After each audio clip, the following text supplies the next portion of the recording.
Greetings, everyone. Pete Pardo here from Sea of Tranquility. Welcome to another edition of Classic Live Album War. Today, we've got two stellar guitar players that we're going to be talking about, and we're joined by another stellar guitar player. Live from the Treehouse, we've got Mr. Jeff Young, JY. Welcome to the show once again. Well, how's everybody doing today? Hello out there in the Sea of Tranquility. They're happy to have you back. And so Jeff and I usually, especially when it comes to these classic live album wars, I usually give him a couple choices. Like, here's some of the matchups. Let me know which one or ones you want to do. And he was all over this one. So today we're going to look at, from 1977, Jeff Beck with the janhammer group. Okay. And on the other end of the ring, we got Stevie Ray Vaughan and Double Trouble, Live Alive from 1986.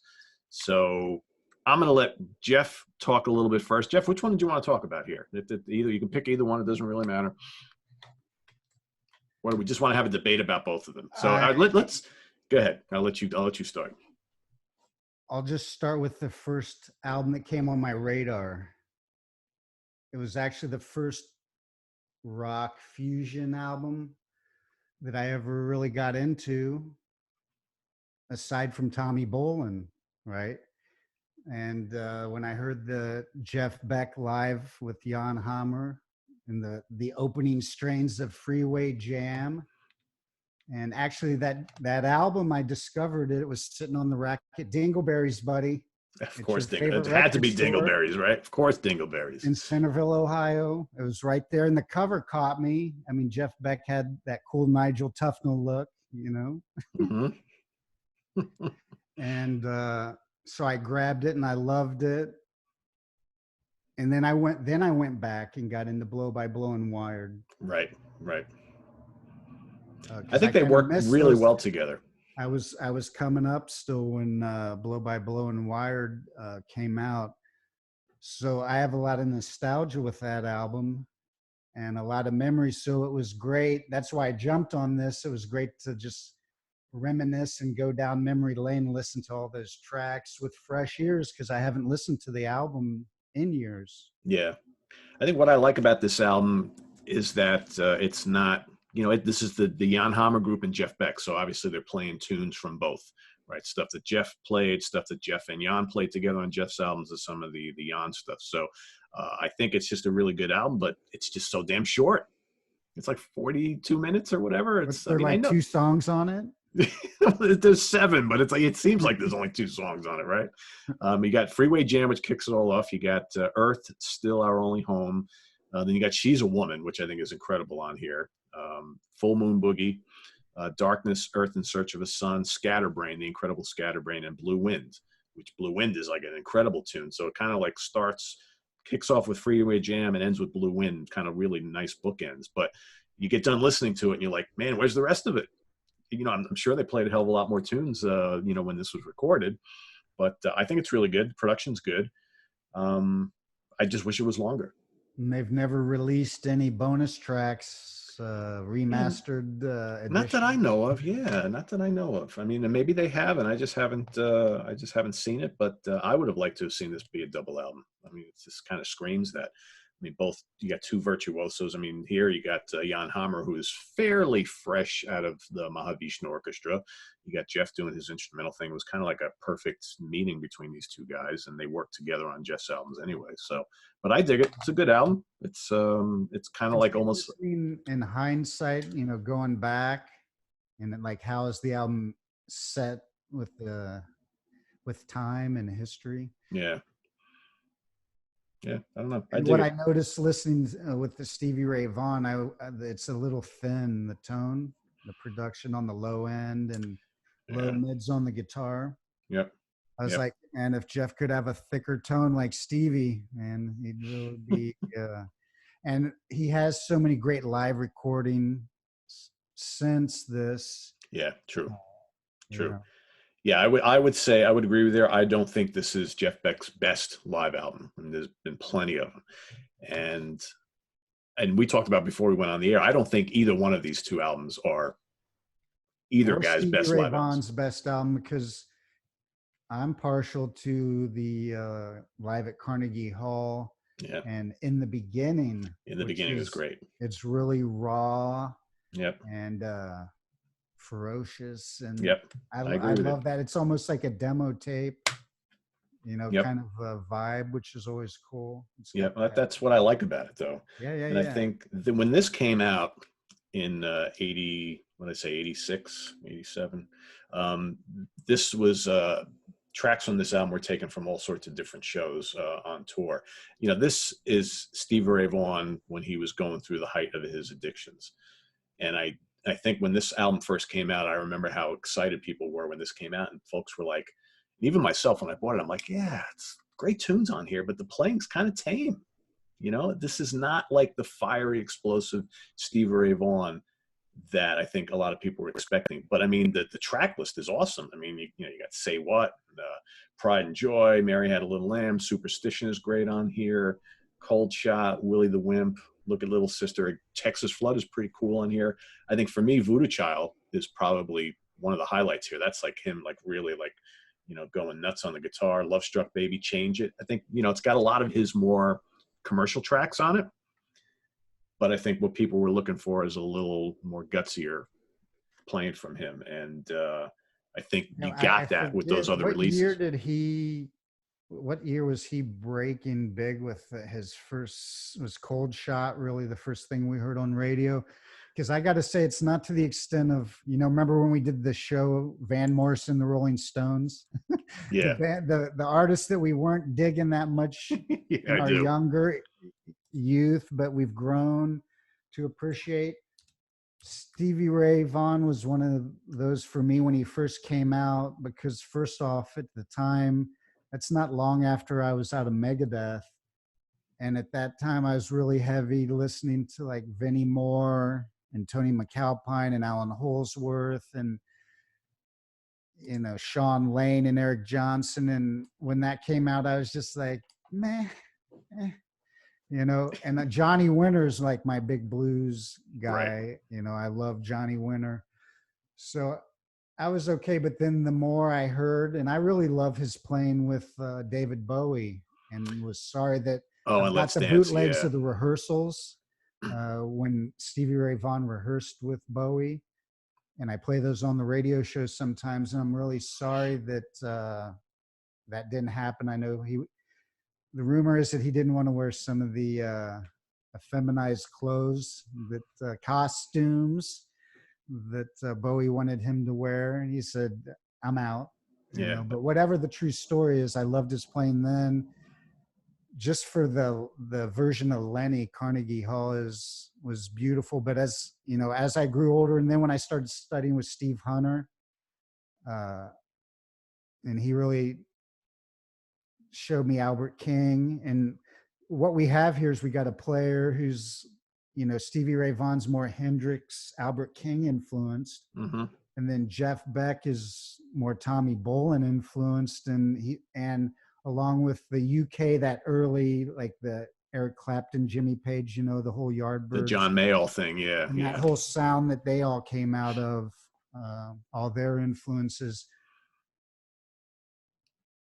So is it time to pick? Because it's a tough choice. This is another, I told you, this is not quite as rude as not quite of a rude of a battle as the Tommy Bolin versus Jeff Beck. And I urge peeps to go back and check out that show to find a lot of history and some cool factoids that we shared in that show. Yep, indeed. This was still tough because, again, I've really got into Stevie Ray Vaughan. The more and more I've grown to appreciate blues. He was a talent for sure. I mean, there's no doubt about it. I just, I guess, all right, so I guess we're at the pick'em time. So, like I said, neither one of these are my favorite live albums by either guy, but I know a lot of people really love these. And I get jump in and say, let me just break in and say, because this will set the tension, that I think this is the first show we've done together as far as any battles where we both went into it not knowing which one we were going to pick. I think so. Yeah.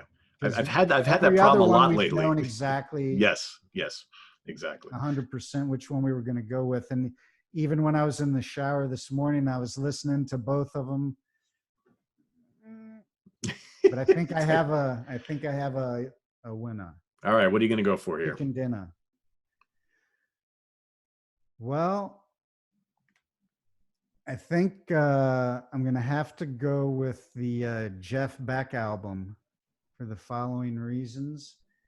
Just because it's more adventurous. You know, I'm a huge Tommy Bolin fan, and it has that vibe.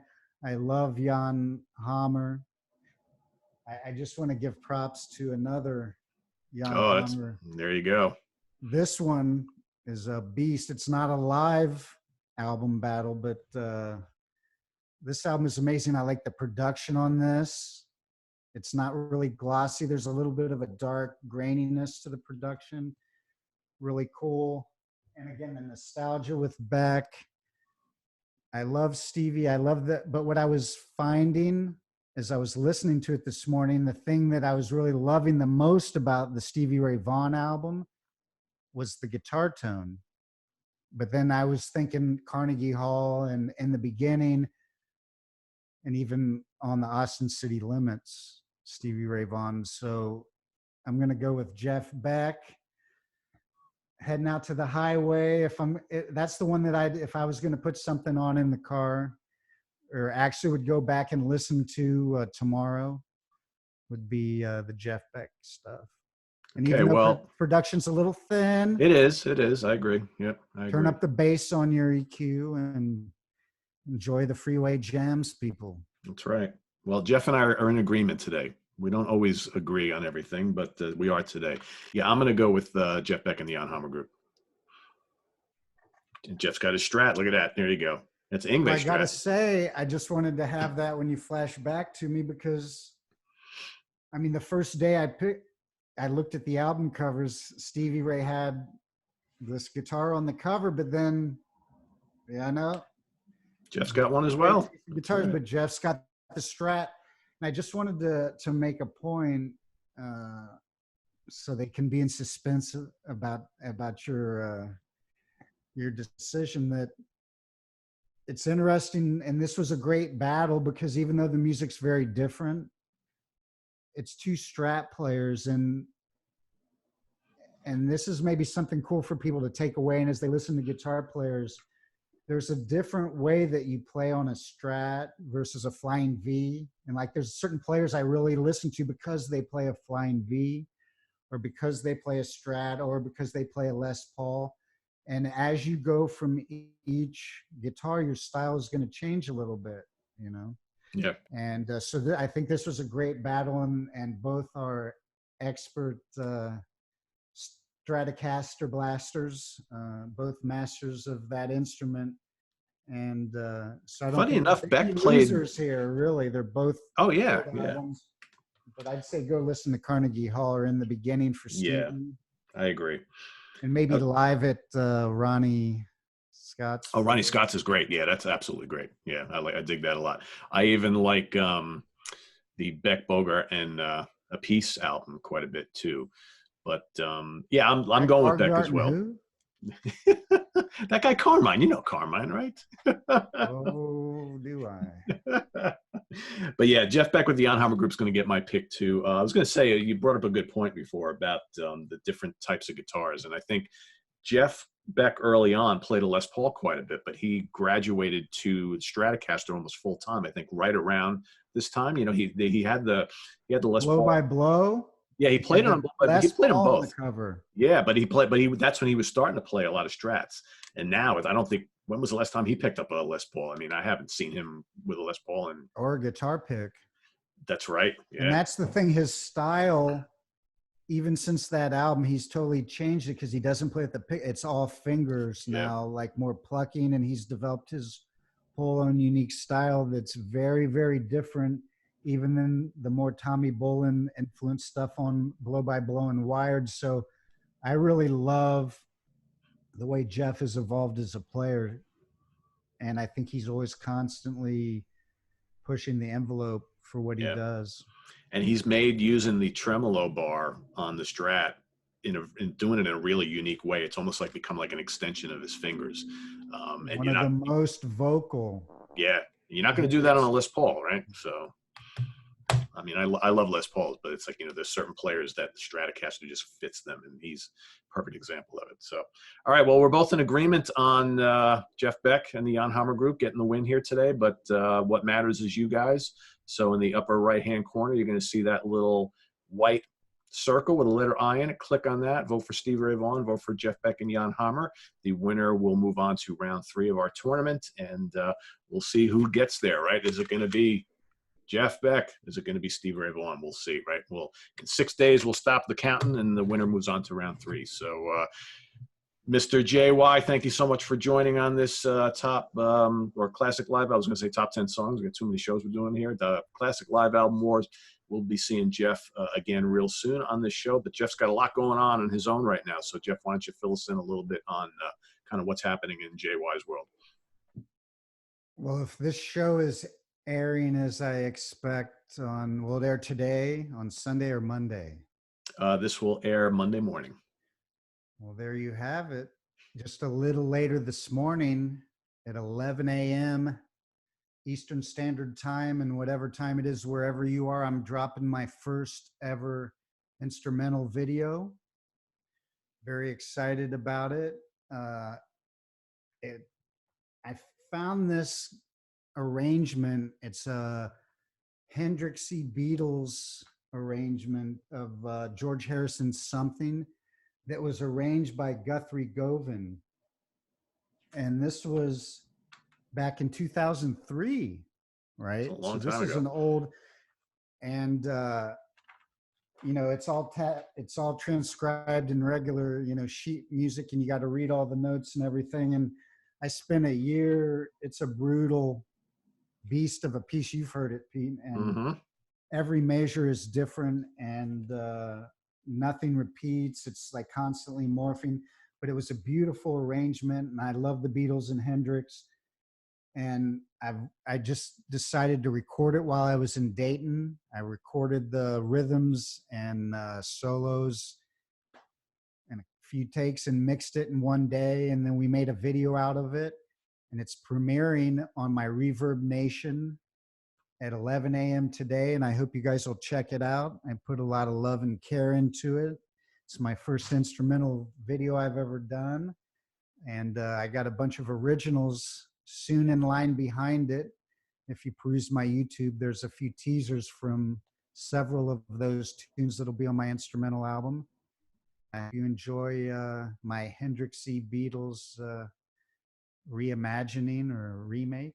That's what it's called. It's not just a covers when you do it pretty close to the original. This is kind of a reimagining. It's absolutely a reimagining. Yeah. Yeah, I've heard it and I've seen the video. I dig it. We're going to drop the link in the description down in the comments section. So for those of you to go click on over and check it out, I think you'll totally love that. So thank you. Thank you. Yep. So all right. So we've got more classic live album wars coming up tomorrow and every day this week. We're going to be hooking up with Steve Keeler at some point this week as well to do some more fun stuff. So stay tuned. Thanks again to Jeff. We'll be seeing him again soon. Good luck with the video launch. And for Jeff Young, I am Pete Pardo. Visit us on the web at www.seaoftranquility.org. We're on Facebook. We're on Twitter. We're here on YouTube all the damn time. So we'll see you guys all again soon. JY, say goodbye. Auf Wiedersehen. Boa noite. And we'll see y'all later. Take care, everybody. Bye-bye.